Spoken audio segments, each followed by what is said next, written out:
Assembleia Geral, muito boa tarde. Portugal vai receber 80 mil milhões de euros de ajuda externa. O dinheiro vai começar a chegar em maio, anunciou esta sexta-feira o Comissário Europeu dos Assuntos Económicos, Olli Rehn. O programa de ajudas vai durar 3 anos e pode implicar ajustes ao longo desse período. O plano, disse Olli Rehn, implica um grande programa de privatizações e vai ficar fechado e aprovado a 16 de maio. Outra das condições é uma reestruturação profunda do mercado de trabalho. Dos 80 mil milhões, parte será canalizada para a banca para assegurar a estabilidade financeira do setor. As novas medidas do programa de ajustamento só serão implementadas pelo governo que sair das eleições de 5 de junho. Esta tarde, no Assembleia Geral, traçamos um cenário para Portugal depois da ajuda externa. Já sabe que pode participar através do 21-323-6898 ou através do e-mail assembleiageral@económico.pt. Caso prefira, pode sempre deixar a sua opinião na página do Assembleia Geral no Facebook. Como habitualmente, às sextas-feiras no Assembleia Geral, André Freire de Andrade, hoje para falarmos deste Portugal pós-FMI. O que é que vai mudar? Bom, boa tarde, Ana. Acho que vai mudar muita coisa. O principal é que eu penso que se quebra um paradigma em que a sociedade portuguesa vive desde o 25 de Abril, em que basicamente tem um Estado e tem um aparelho de Estado, seja a organização do próprio Estado e o seu funcionamento, quer seja de uma quantidade muito grande de empresas que estão ligadas ao Estado, que podem viver com déficits crónicos e que o Estado tem bolsos sem fundo e que toda a vida pode financiar isso.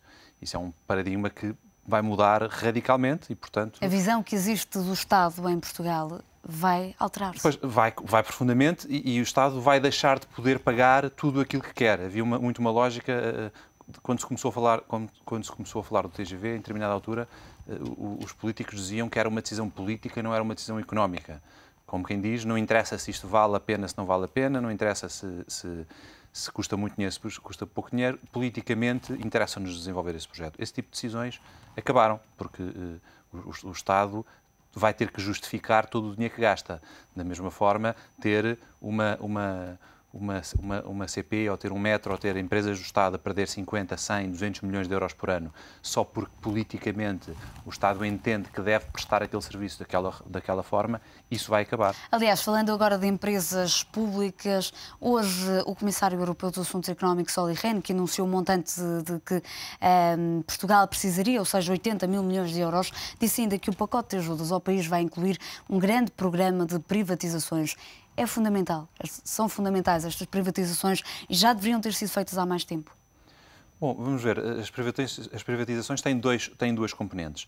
Tem uma componente do Estado vender empresas e vender ativos e, com isso, ajudar a reduzir a sua dívida. Isso não há nada a fazer. Portanto, quando as empresas ou as pessoas ou os Estados têm dívidas muito grandes, o que é que têm que fazer? Têm que vender património para as pagarem. Não há milagres e, portanto, o Estado português não é exceção e, como tem uma dívida muito grande, vai ter que vender coisas para pagar. Terá que o fazer. Infelizmente, já não tem muita coisa para vender.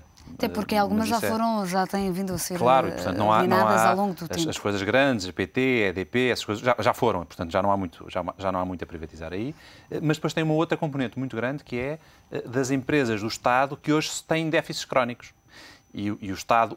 Uma das maneiras para estancar esses déficits crónicos é exatamente privatizá-las e, portanto, quando forem privados gerir essas empresas, já não vão estar com funcionários acima das necessidades, com salários acima das necessidades. Porque existem já casos dramáticos antes desse pedido de ajuda. A Refer já não conseguiu colocar dívida no mercado, foi uma colocação, e o Metro do Porto, 1 ou 2 dias antes de José Sócrates formalizar o pedido de ajuda, o presidente da Metro do Porto dizia que estava em causa o pagamento de salários.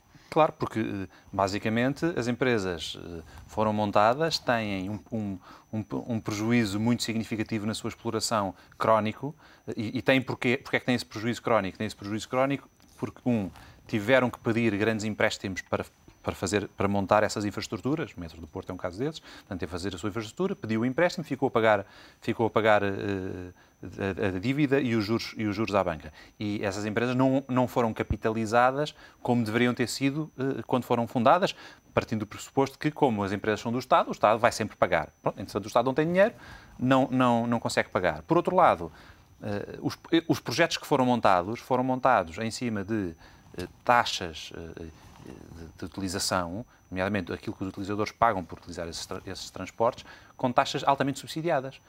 E portanto, depois, o que o metro ganha de receitas nos bilhetes não dá para pagar aquilo que tem de despesas.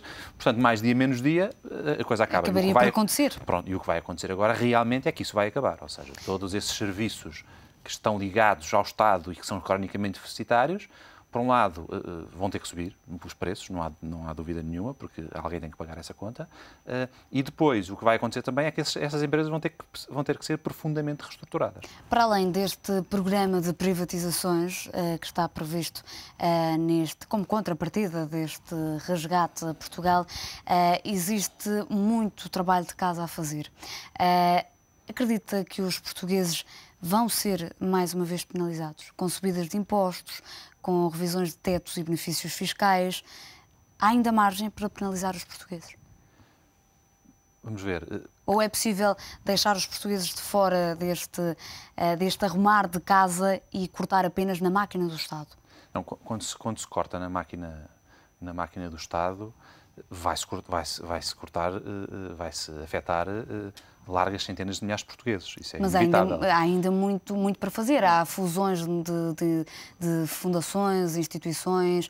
Há tudo isso, mas que à partida não vão diretamente ao bolso dos portugueses. A grande maioria destas empresas públicas que têm estes déficits crónicos e essas fundações e tudo isso, têm uma quantidade grande de funcionários que à partida ficarão sem... Que à partida vão ficar sem emprego e, portanto, e não se pode com certeza dizer que a culpa é dos funcionários. Os funcionários estão lá porque as empresas existem e contratavam pessoas e elas, naturalmente, têm os seus trabalhos. Portanto, isso é um facto. Portanto, vai haver uma quantidade muito grande de pessoas que hoje em dia estão ligadas às empresas públicas. Portanto, a taxa de desemprego até ao final do ano é expectável que suba? Vai subir garantidamente. Ou seja, isto vai ter claramente duas fases. Vai ter uma fase tem que se estancar estas perdas e, portanto, tem que haver uma profunda reestruturação.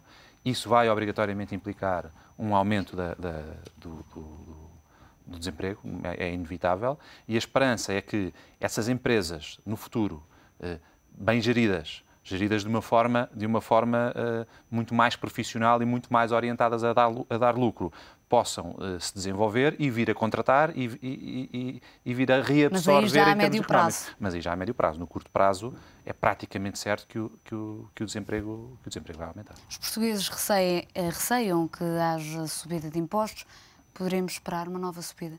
Essa parte não está Pedro clara. Passos Coelho chegou a equacionar uma subida do IVA, que depois, mais tarde, disse que era apenas uma hipótese, que não era uma certeza, mas é possível subir a taxa de IVA para 23% ou para 24% ou para 25%? Pois, ainda não está claro se é necessário ou não.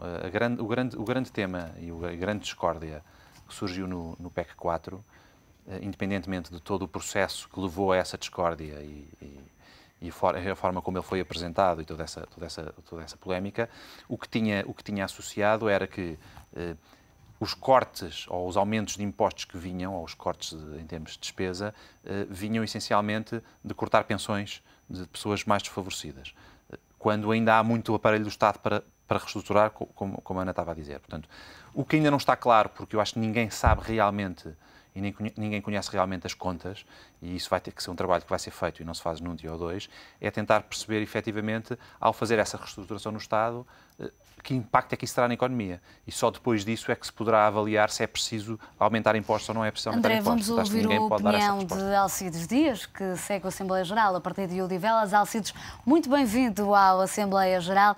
Na sua opinião, como é que será o Portugal pós-FMI?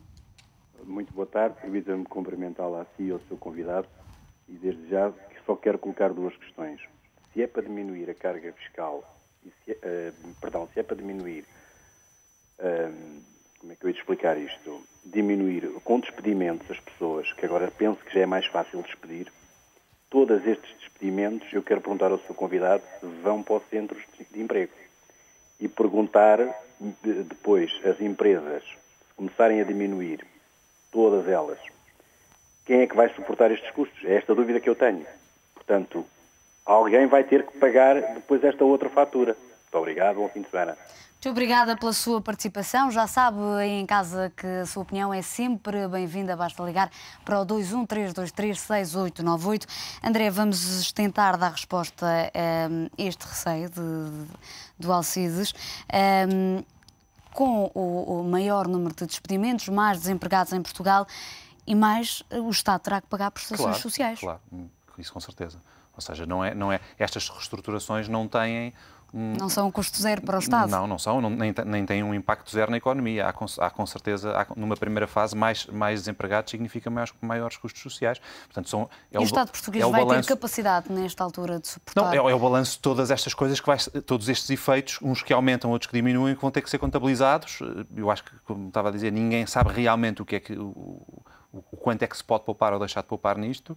Agora, a situação que temos hoje dessas empresas que têm os tais déficits crónicos e que estão permanentemente a pedir milhões ao Estado, quando o Estado já não tem dinheiro para o pagar, é que vão ter que acabar, porque simplesmente o FMI ou a Comissão Europeia vão simplesmente proibir que o Estado dê dinheiro a quem muito bem entenda. Portanto, uma das principais coisas que acontecem neste tipo de intervenções é que todas as saídas, isto é um bocadinho como nas empresas, quando entram em bancarrota e entram num processo de gestão judicial, ou coisa assim, o que acontece é que os bancos ou o Estado põem gestores lá e basicamente todos os cheques que são passados pelas empresas têm que ser justificados perante quem está a emprestar o dinheiro. Portanto, o que se vai passar é que o Estado vai ter que explicar muito bem explicado cada cheque que passar a cada uma das suas empresas portanto, é por aí que depois isso vai ser controlado. Agora, com certeza que numa primeira fase vai haver um custo social grande